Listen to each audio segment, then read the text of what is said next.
NCERT syllabus 9th standard chapter 2 polynomials exercise 2.1 5th sum என்ன கொடுத்திருக்காங்கன்னு பாத்தீங்கன்னா classify the following as linear, quadratic and cubic polynomial. ஓகேங்களா, ஒரு set of polynomial கொடுத்துட்டு அது என்ன type of polynomial அப்படின்றத கேக்குறாங்க. அதே மாதிரி டிகிரி என்ன அப்படின்றத கேக்குறாங்க. So first subdivision பாத்தீங்கன்னா x square plus x. So இப்போ இதல பாத்தீங்கன்னா என்ன type power 2 ன்னு வந்ததுன்னா இது என்ன type of polynomial அப்படினு பாத்தீங்கன்னா quadratic polynomial. ஓகேங்களா, so power 2 ன்னு வந்ததுன்னா இது quadratic polynomial. அப்ப highest power 2 ன்றதனால டிகிரி என்னன்னு பாத்தீங்கன்னா 2. so டிகிரி 2 னா அது quadratic polynomial. செகண்ட் சப்டிவிஷன் பாத்தீங்கன்னா x minus x cube. so இதல பாத்தீங்கன்னா power 3 ன்னு இருக்குறதனால so cubic polynomial. power 3 னா cube ன்ற கான்செப்ட்ல வரும். so cubic polynomial அதோட டிகிரி என்னன்னு பாத்தீங்கன்னா 3. ஓகேங்களா, so next பாத்தீங்கன்னா y plus y square plus 4. so அப்ப highest டிகிரி என்னன்னு பாத்தீங்கன்னா 2.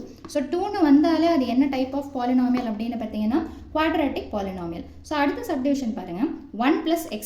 இங்க x உடைய highest power என்னதான் இருக்குதுன்னு பாத்தீங்கன்னா 1. அப்ப டிகிரி என்னன்னு பாத்தீங்கன்னா 1 ன்னு சொல்லிட்டு அர்த்தம். எப்ப டிகிரி 1 ன்னு வருதோ அது என்ன டைப் ஆஃப் polynomial அப்படினு பாத்தீங்கன்னா linear polynomial. so next பாத்தீங்கன்னா 3t ன்னு சொல்லிட்டு இருக்கு. so இதுக்கும் பாத்தீங்கன்னா highest power 1. so degree 1 ன்னு வந்ததுன்னா அது என்ன polynomial அப்படினு பாத்தீங்கன்னா linear polynomial. so இதுல power 2 ன்னு இருக்குது. so degree 2 ன்னா so அது quadratic polynomial. so last subdivision பாருங்க என்ன கொடுத்திருக்காங்க 7x cube. so அப்ப highest power என்ன இருக்குதுன்னு பாத்தீங்கன்னா 3 ன்னு சொல்லிட்டு இருக்குது. so 3 ன்னு இருந்ததுன்னா அது என்ன type of polynomial அப்படினு பாத்தீங்கன்னா cubic polynomial. so அவ்வளவுதான் polynomial உடைய types. thank you.